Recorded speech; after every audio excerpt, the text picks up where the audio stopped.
welcome to another Looney Tunes review video. If this is your first time on the channel, consider subscribing as it helps out the channel and give this video a like if you do like it. Joining me today for this review is my good friend and fellow cowboy, Manny Cruz. Say hi. What do you want, you varmint? Oh dear, just absolutely love this one. So, this is Bugs Bunny Rides Again, which it was 525th in the series. It was released on the 12th of June 1948 and directed by Friz Freleng. And you can find this short on HBO Max, also on the Looney Tunes Collection Volume 2 and the 80th Anniversary Bugs Bunny Collection. I've linked below. Being a copyrighted cartoon, I can't really show the full cartoon, so happens here, Mr. Cruz? I mean, what? In the Wild West, Yosemite Sam enters a saloon. What happens next? We then meet our hero, the legendary gunslinger himself, Mr. Bugs Bunny, as he stops Yosemite Sam and his dastardly deeds. Yep, that's exactly right. So, just a bits of trivia here, and you'll probably hear Manny just nodding, going, with this. Absolutely. Or say absolutely, like I always seem to say. Okay, so, first of all, there is a mention of Gary Cooper, that was done by Bugs Bunny.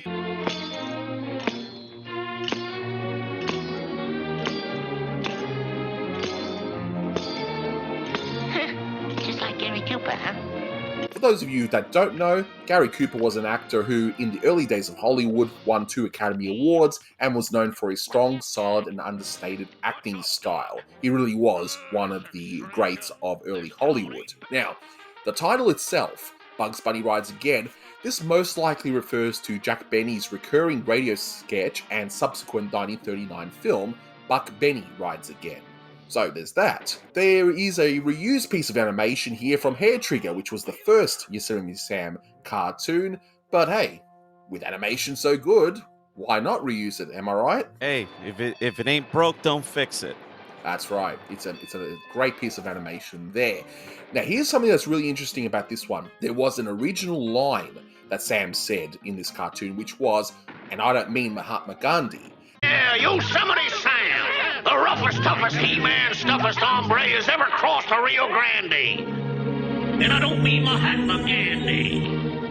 And this line was later changed to Yosemite Sam, the roughest, toughest He-Man, stuffest hombre has ever crossed the Rio Grande. And I ain't no mamby-pamby. Which is what most of you guys would have actually seen, because that's only what was released on home video. And for whatever reason, it's never been reinstated or even included as a special feature. But essentially, why it was changed? Well, between the time the cartoon began production and by the time it got released, Gandhi had been assassinated. So you can imagine why they had changed it. Interesting, ain't it? Yep, I looked into it a bit, and Gandhi was assassinated January of 1948. And this cartoon was released in June of that year. And I don't know how long it was until they made that change. At least the cartoon itself, it's not affected by that one line change. So I'm fine with it, to be completely honest. And just one more thing as well. As is typical for a Friz release around this time going forward, if you look at the background, you're going to see many references to the animators and writers in the Friz unit. It seems to be his quote-unquote Alfred Hitchcock sort of thing. There seems to be always that references to all the people working on, which I think is pretty cool.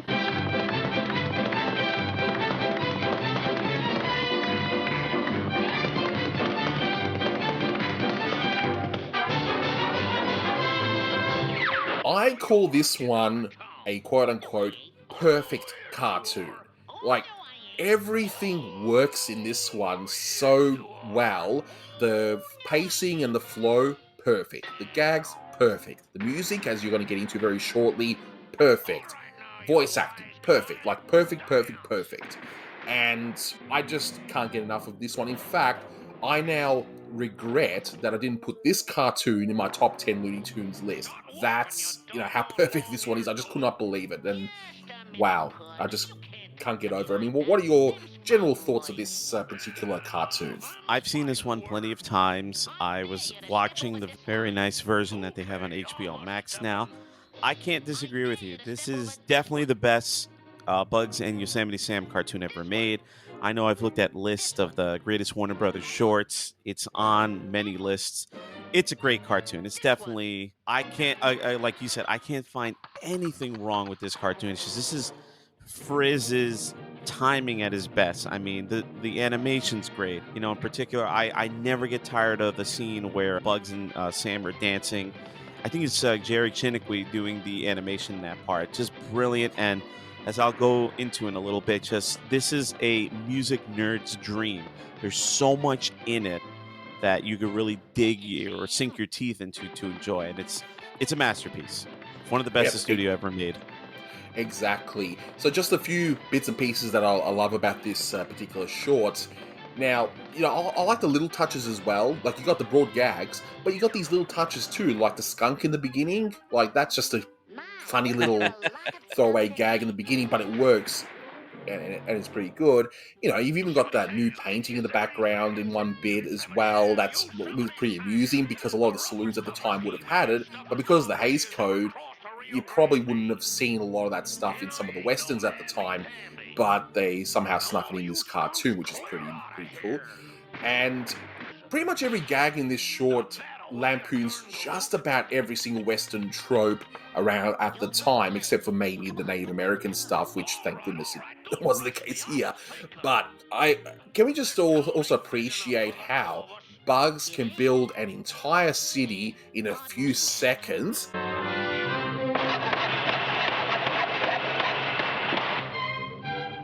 Now is it big enough? And yet in the Space Jam films, he just can't seem to win a basketball game on his own. Uh-oh, don't tell that to other people my age, or our age, because we're very close in age. You know how uptight millennials get if you insult their sacred cow, that is Space Jam. Or you ask someone who's an actual Looney Tune nerd and actually knows what they're talking about. It's not the best. It's got its moments, but at least here we're talking about something that's perfect and not a 90-minute commercial, basically, for Michael Jordan. But we're going to get into the music of this because there's a lot to talk about with all these music cues. So I guess we've got, Manny's Music Corner, new segment we're going to have here. We should come up with some corny intro music before. Something in the vein of like Mr. Rogers, or like a little plinky piano in the background. Nah, we'll get you to sing falsetto for like 5 seconds or something. I reckon that's your intro. It's Manny's music time. There you go. Good enough. There you go. Done. Yay. All right. So what have you got for us regarding the music in this short? Oh my goodness, this is so chock full of not only just contemporary pieces of music from that time period, but a lot of classical music, as well as Carl Stalling's own compositions. I would first like to say thank you to the great Daniel Goldmark, a pioneer in doing research for music and animation. And I highly recommend, if you're a nerd of all things music and cartoons like myself, to read the book Tunes for Tunes. And it's a great book if you really want to know more about specific things in music and animation.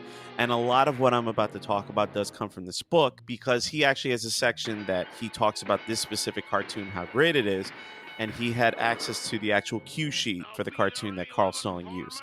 So for starters, in the very beginning of the cartoon, during the opening titles,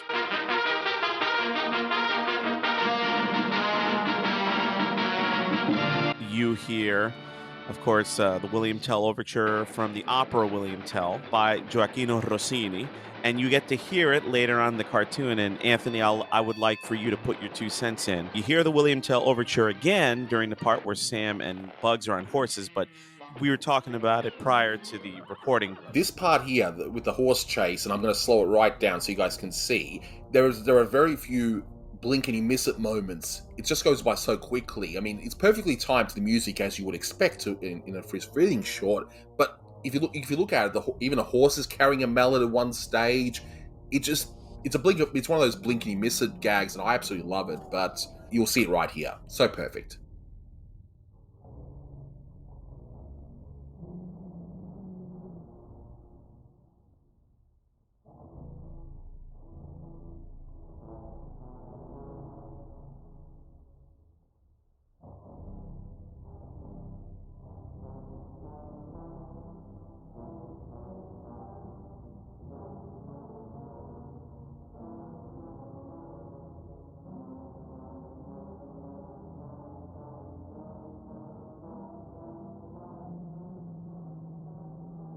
Some other cues that you hear. By this time, and I also want to give credit to the film music class I took in my master's class. I'm going to shout out Professor Kendra Leonard Preston, who was one of my grad school professors. And she knew that I loved cartoons, whatever, and this really helped with my research in music and animation.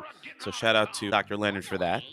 And some of the cues that you heard, because they were already established as like cliches in silent films and cartoons by that point. But you hear Cheyenne, you hear it in a lot of Western cartoons, you hear it in the very beginning. Those bullets obey traffic laws better than drivers in New York and New Jersey, so go figure. And also near the end of the cartoon when Bugs is trying to send Sam off, all right, see you later, have a nice trip. Quick story. So when I was doing my bachelor's degree, I was taking a class on art songs, so music that's written for voice and piano based off of poetry. I was in the class, and my professor, Dr. Osing, Stephen Osing, he was talking about Franz Schubert. He says, all right, we're going to listen to a piece of music called the Erlkönig, which is based off poetry by, I think, Johannes Goethe, off the top of my head. It's a very hard piece of music to sing. You're singing three different characters, and it's a singer and the piano. And the intro starts, and I freak out in the middle of class, and I just yell out, I'm Yosemite Sam, and my professor starts laughing. He's like, yep, that's probably where you heard it from. And when Exactly. Yosemite Sam comes in through the doors, you start hearing the beginning of the Erlkönig, the Earl King, which is like an evil elf thing.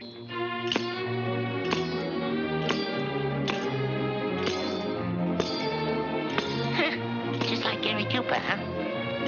Then later on, so in the sequence when Bugs is about to face off with Sam, you hear several pieces of classical music that stand out to me. So one of them you hear is the Stabat Mater, also composed by Rossini.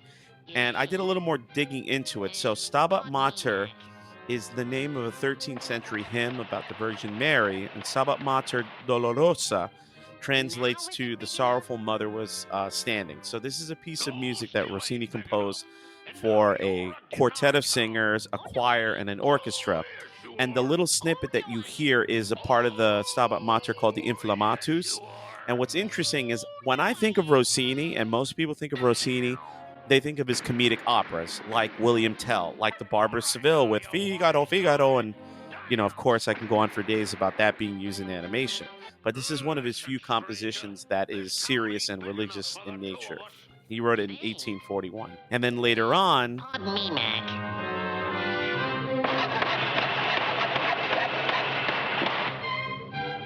Now is it big enough? you Love hear the first movement, the Allegro, the fast part of the Piano Sonata number 8, Opus 13 by Beethoven, better known as the Pathetique Sonata. And again, I think of and I think of Sam and Bugs going at it.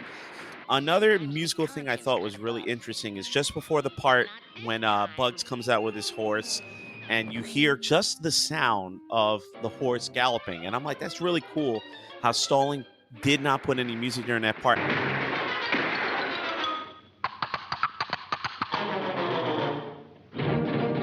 And then when you see Sam with his tiny little horse, that's when you hear the William Tell overture again. The card scene when they're about to play the card game. Cut the cards. I absolutely love the way Sam says that.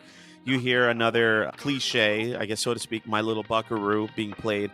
And what I love, and there's another line, I'm a thinking and my head hurts. Love that line. But something in particular with My Little Buckaroo that I love is, I think during the part when Bug starts walking over to look at Sam's cards, the timbre of the music changes, and I think the only instrument that you hear is a clarinet. And how could I forget? I almost forgot about one of the best scenes in Warner Brothers history.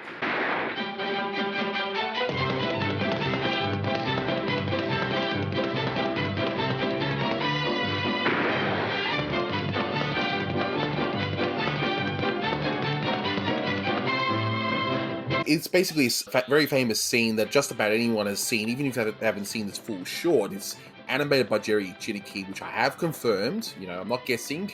But It's also, when you get in regards to music, and I'm not trying to muscle in your territory here, but Oh, that's fine. it's an original composition by Starling. Like, this is not done by anyone else. Yep, So, I mean, you said it right there. But I mean, yeah, even the original cues in this cartoon are great. From like Stalling, which is firing on all cylinders, but that specific piece of music during the dance scene, I love it. And again, it's like even for non-hardcore Looney Tune fans, if you think of specific moments, that's one of them that could pop into the head because of the animation, because of the music itself, and yeah, Chiniki's animation there's just absolutely top notch. Three other things real quick at the very end of the cartoon. Of course, you see the beautiful models in swimsuits. Oh, you beautiful dog. That, and then Bugs going off to Miami with all the beautiful ladies, and you hear Aloha Oi. And the other part I forgot to mention was you hear a little snippet of the prelude to the third act of one of Wagner's operas, Siegfried, and continuing with Friz's use of Wagner's music, thinking about Hair Meets Hair from a few years prior. And then, of course, a few years later after the fact when Chuck Jones really ramped up the Wagner in What's Opera Doc. And yes, just I could keep going on and on about the music, not just the cues that he borrowed from classical music and contemporary music, but just the little cues. Oh, and the last one I could think of is when Sam falls off the cliff. Me conscience is bothering me, but not this time. Sometimes me conscience kind of bothers me. But not this time. lovely. I've said enough talking about music. No, And no, yeah, it's special. such a great cartoon. It's Wow. exactly. And unlike the previous commentary for Bone Sweet Bone, this one actually has some things to talk about. Amazingly I know. But the thing I like about this, I always love the anachronisms in these shorts. Like I mentioned before, the whole building thing, how it's like a modern city all of a sudden to make it, big enough for the two of them. But even the Miami sequence, how you've got those beach babes, if you want to call them, or whatever you want to call the ladies there off to Miami. But I should point out that at that point in time, obviously in the 40s, not in the late 1800s or anything, that train was still a major source of transportation. Cars were only just starting to become owned by the middle class. Plane travel was still for the quote-unquote elite, so train was still prevalent, and that's why they've done a train gag there. But I just like the fact that it's like 40s bikinis in there, as opposed to, the women would have been, of course, more, I suppose, fully dressed, I guess, but then it wouldn't have made for a funny gag at the end. And it also points out that these things were not made specifically for kids. This would have been laughed at by all the adult men in the audience, I suppose, at that particular time. In any case, it should not be any surprise in terms of rating. I'm giving this 10 out of 10. It's perfect. I've said perfect many times in this review, but I'm going to say it again. It's a perfect cartoon. What say you in terms of rating?